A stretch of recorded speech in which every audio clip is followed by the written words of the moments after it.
Agora a gente vai ver o que são interseção de conjuntos. Basicamente, a interseção de conjuntos gera um novo conjunto. E esse conjunto, dado pela interseção de dois outros conjuntos aleatórios, arbitrários, né? A gente pode ter um conjunto qualquer A e um conjunto qualquer B. O conjunto interseção, ele é formado pelos elementos que pertencem aos dois conjuntos simultaneamente, ok? Então a descrição é assim, ó. A gente vai usar este símbolo aqui, ó, para interseção. É um U para baixo, a união é o U para cima, reunião. A interseção é o U para baixo. E a gente vai, quando a gente fala A interseção com B, a gente está se referindo a esse conjunto dado pelos valores de x, tal que x pertença a A e também x pertença a B. Então lembrem que o E, ele exige que esse valor lógico seja igual a esse. Então o x precisa pertencer a A e precisa pertencer a B. Basicamente é o seguinte, uma representação de diagrama. Aqui, ó, a gente tem o conjunto A e a gente tem o conjunto B, mas alguma parte desses conjuntos, elas são intersecionadas, né?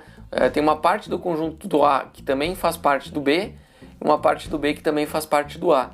Então essa é a interseção. Esse é o conjunto interseção, ok? A gente tem uma outra situação em que o A, ele é um subconjunto de B. Então se o A está contido em B, todo o conjunto A é a interseção, ok? E aqui, por outro lado, quando não há nenhum elemento que faça parte do A e do B, né, aqui a gente tem um conjunto vazio, certo? Não sobra nada. Então, essas são as três possibilidades. Aqui tem três exemplos que a gente vai ver a interseção entre dois conjuntos. O primeiro exemplo aqui tem o conjunto ABC, né, como dos elementos ABC, e um outro conjunto dos elementos BC, DE. Qual é a interseção? Então a gente vai procurar quais são os elementos que estão nos dois. Então a gente tem o B nos dois e o C nos dois. Qual é a resposta? É um conjunto somente com os elementos B e C. Então esta é a interseção, ok? A gente tem outro exemplo aqui, ó, o A e o B, e aqui o ABCD. Qual é a interseção? Aqui tem A nos dois, tem B nos dois, então o conjunto interseção vai ser o conjunto com A e B, certo? Vamos ver outro exemplo aqui, ó. A gente tem, você vê que é todo o conjunto A. Vendo aqueles exemplos, aqui, ó, só uma parte, a gente tem só uma parte dos conjuntos intersecionados. Então a gente tem isso aqui, ó. Aqui, ó, todo o conjunto está dentro do outro. Então a gente tem aquela situação aqui, ó. Certo? Essa interseção é todo o conjunto que está dentro do outro. E por último, a gente tem essa situação, ó. Não tem A, só tem A aqui, só tem B aqui, C e D, então nenhum repete. Então não há repetição. Aqui é um conjunto vazio.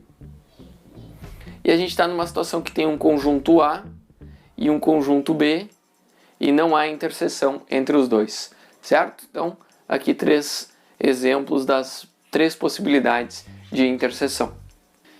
Algumas das propriedades da interseção são as seguintes.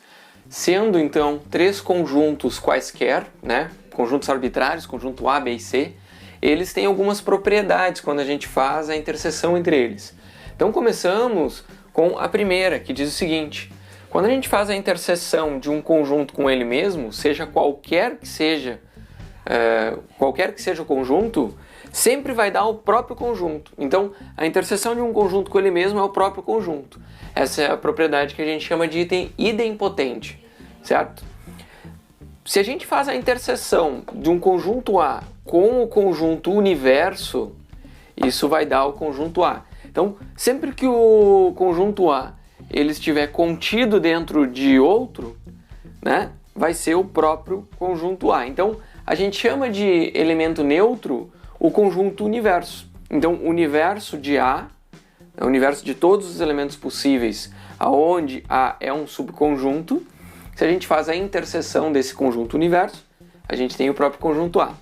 A terceira propriedade, a gente vê que ela é comutativa, porque se a gente faz a interseção de um conjunto A com um conjunto B, isso é totalmente equivalente, é igual a gente ter, né, é o mesmo conjunto de elementos que a gente tem fazendo a interseção do conjunto B com o conjunto A, ok?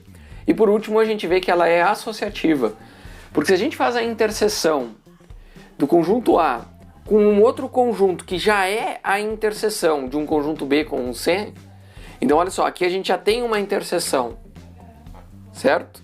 Então isso daqui é um conjunto de elementos.